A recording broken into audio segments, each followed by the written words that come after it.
All right, what's going on, fam? So I had a Discord post that kind of blew up a little bit misunderstood in my take. So I just wanted to clarify something, a little controversy I wanted to clarify. So I'll just read the post and you can get your reaction and then we'll get to how I think it was I think it was misheard.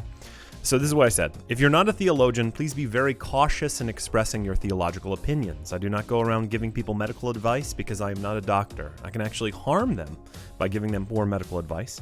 If you give poor theological advice, that can be very damaging too. And then I quote the 3rd chapter of James' epistle. It says, "Not many of you should become teachers, my brothers, for you know that we who teach will be judged with greater strictness." Now, I think this was heard in a way of saying, oh, if you're not a theologian, be quiet.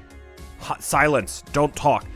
I really maybe could have done a better job of articulating this. I was trying to express a very narrow set of posts when an atheist or skeptic or maybe even somebody whom you might call a seeker comes in to our Discord channel asking a question, sometimes in the Ask Pastor Brock section. That's not the time to be firing from the hip. Right? That's not the time to be like, well, hey, let me think about that question and respond, right? We want, if this person's got an important theological question, we want to give them the most robust answer possible.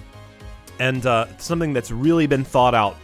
And so that's just my humble request, is that, especially if it's a question directly asked to me, let's have some humility when we're responding. A lot of you guys know I talk about biochemistry, right? I talk about adenosine triphosphate synthase, among other things, in my VR chat discussions. But you know what happens when I've got a master's degree, a person with master's degree or doctoral degree in biochemistry? I sit at their feet.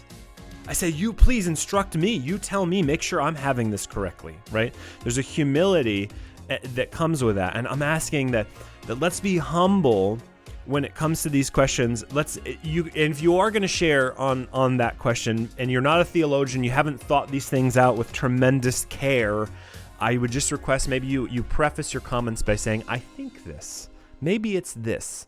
Let's see what some of our theologically trained members of the community have to add to this, right? So it's not about laymen not being important, or it's not about, your opinion is not valued. It's just about we have to give the best crack at the bat, best swing at the bat for those who are skeptics and who are new to the Christian faith. All right, so thanks for hearing me out, guys.